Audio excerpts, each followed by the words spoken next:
পরিবর্তন নাকি প্রত্যাবর্তন? বিজেপি বলছে আমরা জিতব, তৃণমূল বলছে আমরাই জিতব।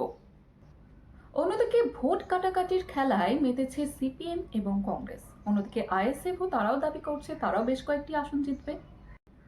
ম্যাজিক ফিগার 148, স্ট্রংরুমে কড়া পাহারা। এদিকে বাকচুতে সরগরম বঙ্গ। বুথ ফেরত সমীক্ষাগুলি কি বলছে?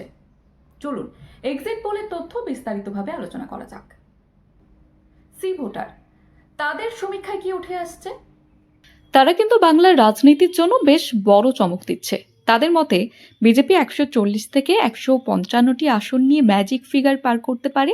অন্যদিকে তৃণমূলকে তারা দিচ্ছে 125 থেকে 140টি আসন।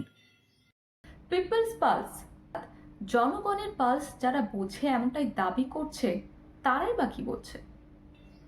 তৃণমূল 177 থেকে 187টি আসন পাবে, বিজেপি 95 থেকে 110 এবং অন্যান্য 1 থেকে 3। টুডেজ চাণক্য, বর্তমানে সবচেয়ে আলোচনায় যারা, তারা কি বলছে?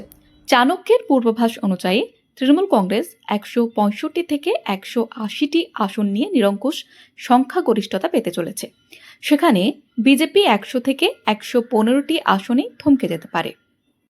দেখুন, একদিকে এসআইআর এর আতঙ্ক, সেই ভয়ে অনেকে বছর ভোট দিতে গিয়েছে, কারণ তাদের মনে হয়েছে এবারে যদি ভোট না দেওয়া হয় তাহলে তাদের নাম বাদ হয়ে যাবে না তো। এবং সে কারণে এবছর অর্থাৎ 2026-এর বিধানসভা নির্বাচনের রেকর্ড সংখ্যক ভোটদানের হার প্রায় 93% কাছাকাছি। অন্যদিকে সেরকমভাবে অশান্তির ঘটনাও ঘটেনি, শুধুমাত্র বিক্ষিপ্ত কয়েকটি জায়গা ছাড়া। বিরোধী অর্থাৎ বিজেপি দাবি করছে মানুষ একেবারে স্বতঃস্ফূর্তভাবে ভোটদান করেছে এবং যে কারণে শাসক দল অর্থাৎ তৃণমূল বিদায় নেবে। মানুষ পরিবর্তন চাইছে। অন্যদিকে তৃণমূলের দাবি মানুষ বিজেপিকে তাড়াতে চাইছে এবং যে কারণে এত ভোটদানের হার।